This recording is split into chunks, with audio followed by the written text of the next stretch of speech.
Hello and welcome. You're watching India Market Open and it's an exciting Monday, guys. We finally closed about 22,000 for the first time since Jan 16th. I'm hoping the global cues aren't spoiling our party. Cues from Asia slightly mixed, but... yeah, they are a bit, but you know, I was just taking a look at the FPI figures and this 22,000 hit is despite them. So what happens when FPIs come in and join in? And that's the question. Overall, I think we're set for a pretty positive week after a great close on Friday. And I'm going to talk about some of these factors in a little more detail, but technical factors certainly look positive at the moment. Yeah, all right. But there's also law of averages, which may spoil the party, but yes. Now, so global cues could be one of them, Samina. You're absolutely right. And, you know, we'll take you through what happened on Friday close. So a hotter than expected wholesale inflation data seems to be something that could spoil the mood, and you saw a 5-week winning streak being snapped on Wall Street. The Dow was nearly 100 points down because of this. So a couple of things have happened. This PPI data that has come in Jan was 0.3%. The expectation was 0.1%. And when you look at the core data from that larger set, which excludes food and energy, that's up 0.5% versus an estimate of 0.1%. So that has investors a little worried. You saw that panning out in the yields as well. The US Treasury firming up at 1 point over 4.3%, though it's settled a little tad lower than that, about 4.28%, and that's largely not great news if you're looking for foreign flows to come in with hardening yields. On the other end, if you look at what's happening with crude, while the cues are negative and point to pressure on crude, prices are holding fairly steady. There's been fresh strikes in 5 locations by the US on Houthi areas in Yemen.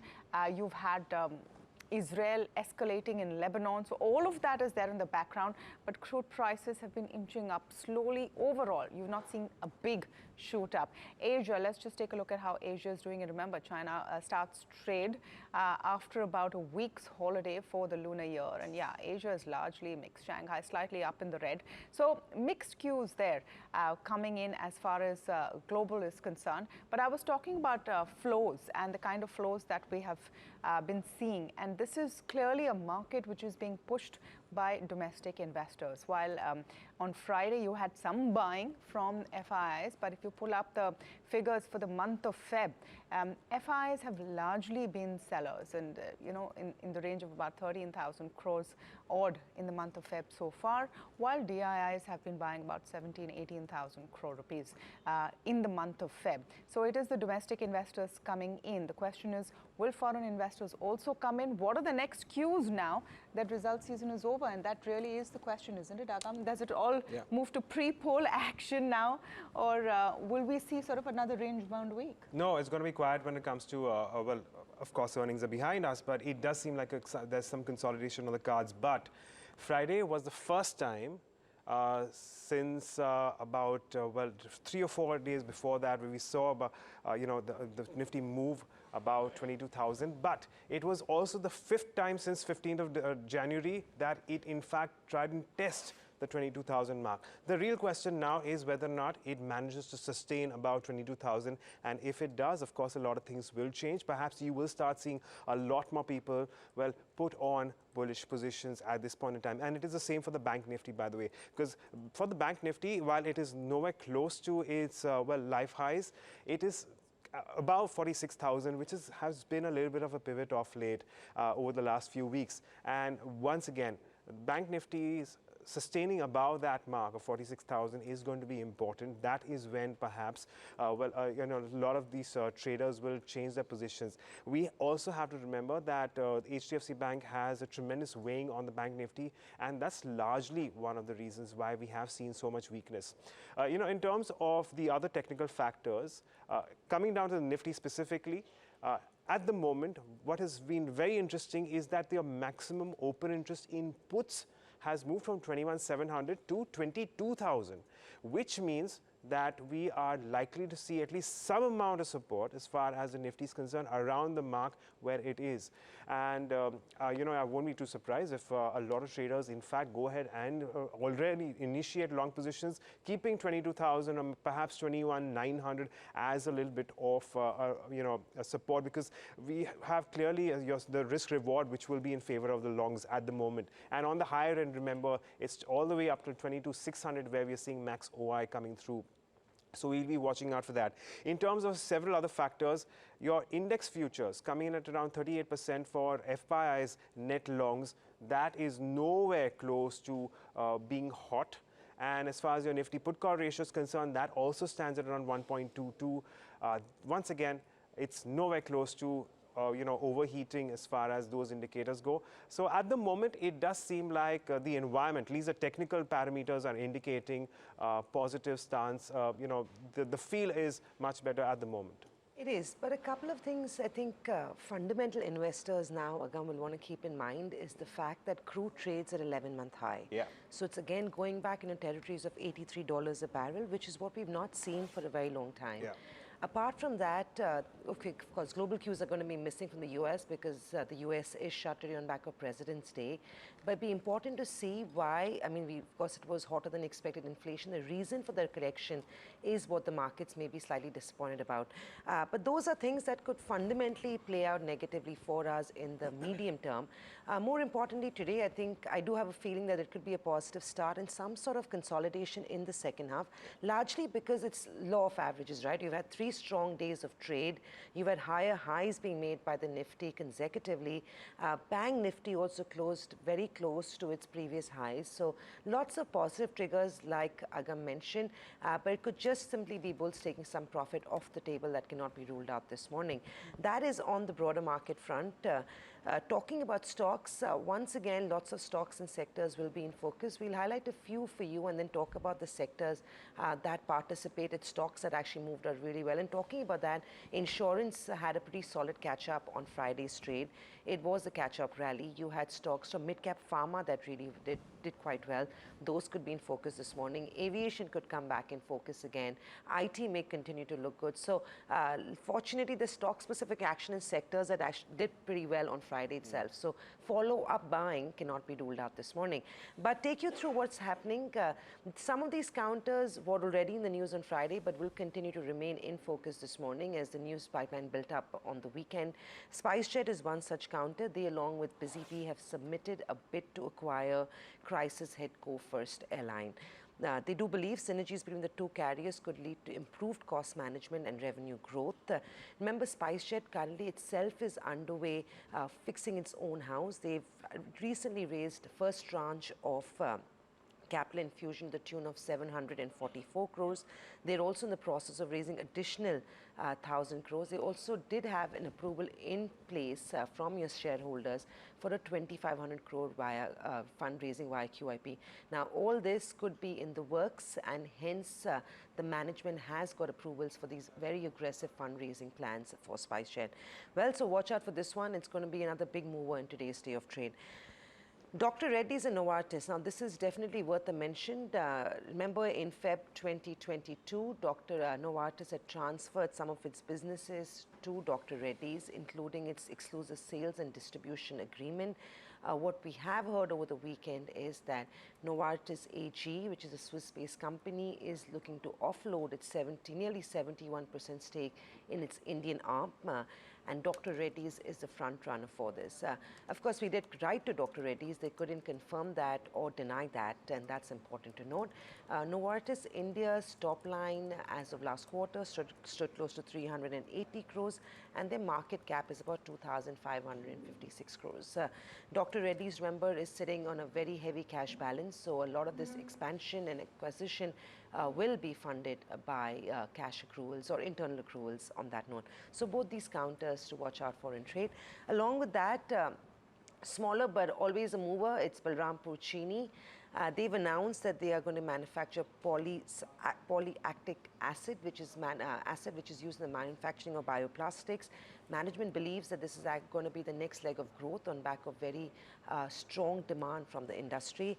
They've got fundraising plans approved as well in place. The deal will be funded through debt and internal accruals. So that's largely the three counters that are on my radar. There are a few that Agam also has, which is largely on block deals that we'll talk about, like data patterns. But Tamanna, you've got a few as well. Yeah, I think one stock definitely to watch out for this morning is going to be 197. Never ceases to be out of the news, and so much action there on a Friday during market hours and after as well. So a couple of things have happened. The RBI put its list of FAQs on what its action against Paytm Payments Bank means, what it means for the core Paytm business users, etc. Axis Bank turned out to be the knight in shining armor for now. We'll take over 197's nodal accounts. That means at least there is some relief for merchants, etc., even after March 15th. That was the other piece of news, that instead of the end of this month, the deadline to sort of cease all operations in Paytm Payments Bank is moved to March 15th. Now, a couple of interesting notes out this morning. One of them is Bernstein's, and we're going to be speaking with Bernstein's in a bit from now, that rates Paytm and outperform with a target price of 600. They've also said that RBI's actions seem to be limited to Payments Bank and are not intended at disrupting the UPI and other functions of Paytm. They see RBI's hint at merchants being able to use the QR code soundbox as positive, and this is important because in the FAQs, the RBI made it clear that those functions, the soundbox, etc., will continue. The cutoff date has also been extended, which is being seen as a positive, and no exception for bulk transfer to another bank. Citi, meanwhile, has maintained a sell with a target price of 550. They expect Paytm to announce more banking relationships after Axis, so that's the next trigger. It says Paytm to see impact on app traffic and elevated user churn. So while there are some sort of positive cues on that, the other question really is what the FAQs are telling you, because the RBI is very clearly advising users to move their FASTag and other operations out of Paytm. So we'll have to wait and see how the stock reacts, but that's definitely one that is going to see some gyrations today in trade. LIC is the other one we should talk about, and this is something NDTV Profit had reported earlier. LIC has put it out in the public domain. Quite a sizable tax refund that the insurer has got, about 21,740 crores. It's for the assessment years FY13 to FY20, and they've also launched a new product. So LIC anyway has been a hot favorite and could turn out to be the stock of the year as far as a few analysts are concerned. So that's one that could see some movement today. Tata Power is the other one. They've got a letter of intent from REC to acquire the Jalpura Khurja Power Transmission project for about 838 crores. Few more counters, but I'll come back to them after Agam has his list out. Yeah, very quickly, I want to talk about Paytm because I'm not going to rule out a 5% upper circuit this morning. There's a high chance that's going to happen because it was already on an upper circuit last Friday, and given the fact that it's just a 5% circuit now, there's a higher possibility, higher probability that it could in fact end up there.